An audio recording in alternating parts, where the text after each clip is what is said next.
Hey y'all, hey, this is T and I'm back, and today I wanted to start off by talking about a comment that I received. And this is just a comment in general conversation. I was talking with my good friend Oslin Original. You guys might know her from up here. If you don't, check out her channel, please. But she was talking to me one day and she was like, T, you know what? I don't even know what you do. And I thought about it. I'm like, I wonder how many people up here are thinking that same thing. Like, what does she do for a living? So I'm going to kind of briefly go over what I do for a living if you guys may be interested.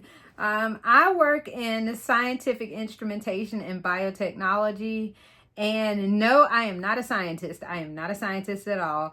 I work on the business side of things, so revenue generating business side of things. So what I do is I am a manager for a team of people that handles service agreements for the instrumentation that is sold by our company over the 50 United States, including Puerto Rico and Mexico and Canada. So my team handles all of those agreements, and the service side of things is kind of like when they're buying this instrumentation, because it is pricey instrumentation. You know, some of these instruments are upwards of $200,000 plus. When we are servicing this instrumentation, the customers, they generally require that their instrumentation remains serviced, because they are doing lots of times things that involve research, and that could be for medical reasons. It could be for your food and beverages that you eat. It could be for a whole host of reasons, medical in the fact of medicines that you may be receiving. So it is very important that they stay in manufacturer spec so that they can make sure that their test results are accurate. And so that is what I do. If you want to think about scientific instrumentation and what that is, because that's a broad thing to say, I'll give you some examples. Liquid chromatography, gas chromatography, spectrometry, let's see, total organic carbon analyzers.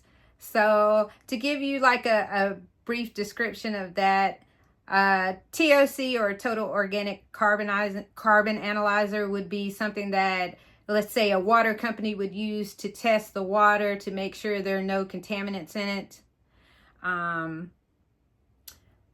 Liquid chromatography can be used for a whole host of things. But generally speaking, this instrumentation is designed to determine what is in a sample, what this sample consists of. It can be used in law enforcement, for determining what is in someone's blood, whether they have ingested a certain medication, etc. It can be used for a whole host of things, but those are the types of instruments that I'm talking about here. And so that's the type of company I work for. And basically, I manage a sales team for the service of this instrumentation all over the place. I work with a lot of research laboratories and colleges and universities. I work with federal government agencies, state government agencies. I work with other research laboratories, for medical research, pain management laboratories, cannabis laboratories. So it can be a whole gamut of things, food and beverage industry, agriculture, things like that. Basically trying to determine whether there are sometimes any microorganisms in the sample, any, like I said, drugs or other compounds in the sample, contaminants in your water, things like that. So that is what I do. I hope that kind of explained it. And when it comes to like gas chromatography, you probably have heard this reference if you've ever watched Forensic Files. That was the very first time I ever heard the phrase gas chromatograph mass spectrometer. So those are the types of instruments that I deal with in my workday. It is a very demanding job, but it is also a very rewarding job because you get to learn all the time.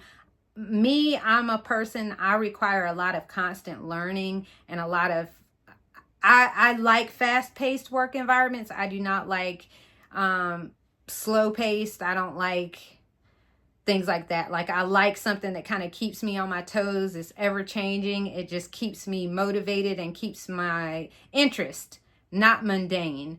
So this is not a mundane field. You never know what you're going to get from one day to the next. And there are always things that are changing and evolving because we are in technology. And that part is very, very rewarding. Now, are there days where I'm like, oh my God, and I'm stressed? I don't, yes, because I think as humans, we are going to go through that. Even in your personal life, every day is not going to be rainbows and sunshine. But when I look at the totality of what I do and overall, I'm very happy doing what I do. And I've learned so much from actually physically doing maintenance on an instrument myself to just learning the inner workings of these instruments. It's a very, very rewarding thing. And me as a constant learner, it just keeps feeding me things that I'm inquisitive about. I'm inquisitive of everything. So that is what I do. Now, you're probably next wondering, how in the world does one get into a field like this? I can't tell you really how. I started in an administrative role and I worked my way up from there. I worked from an administrative role into another role that kind of correlates to what I'm doing now. And then now I'm managing, and I've only recently started managing since last year. I think what worked for me was an eagerness to learn and to learn things that weren't even related to my job. I was learning things that I had nothing to do with what I was supposed to be doing in my workday. But because I had an eagerness to learn, people would feed me. They would feed me that knowledge that I was seeking to kind of keep me intrigued, keep me kind of motivated.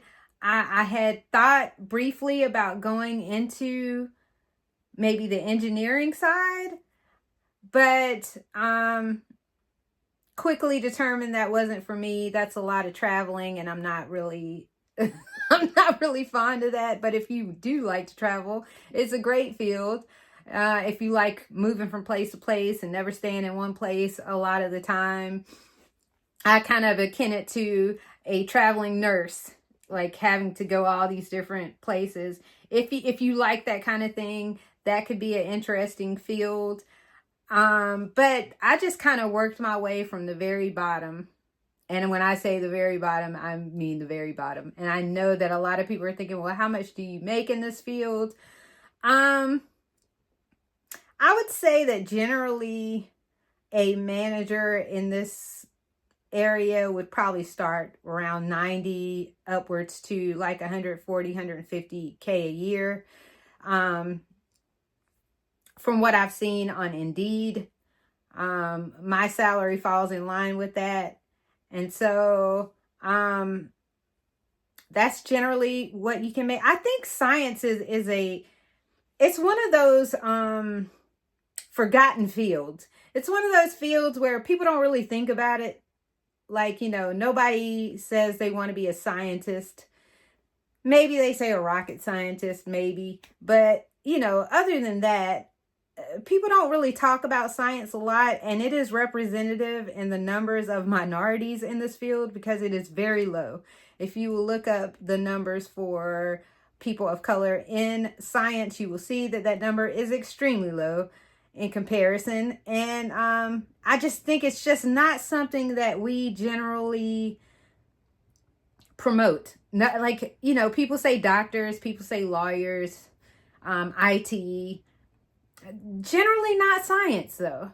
And it can be a very rewarding field. It can be a very lucrative field depending on where you go into, what you go into. I mean, making a six-figure income, even just doing what I do, it's like, what could you make if you were like, you know, the lab manager or something like that? I don't really know. I don't know all those fields in the actual science part of it, so I'm not even going to front like I do. But I do see a lot of laboratory managers, laboratory supervisors, stuff like that. But so it is a lucrative field and a pretty good entry level start pay too for scientists. So I wouldn't necessarily say my route was lucrative at all, but the ability to grow indicates that it could be. Because like I said, I grew from the very bottom ring of folks. So there is a chance for growth if you find the right company, and there's a chance for a great starting pay if you find the right company. So I'm going to always champion for science because it's something that I just do not hear a lot. You do not hear a lot of people talk about science fields. You hear all of the other STEM related things, but you never hear about science in particular. And note, we do have, because we have a service side that literally has to work on the instrumentation, we have a lot of mechanical engineers. We have not just chemists and biologists and things like that. We have a lot of people here. And I think that's probably another reason why my mind stays open in this field and why I stay excited here, because of the fact that I'm around a lot of brilliant people, and there's so much you can learn just from day to day if you ask questions. And a lot of them, they love their field, so they love to talk about it and spread that knowledge. It's just amazing. And another amazing thing is knowing about these technological advances before the public does. It's very, like, you feel like you're in some kind of secret club. So I enjoy it, and hopefully I covered everything. If you have any questions, please leave them in the comment section below. But that's my ending of what T does.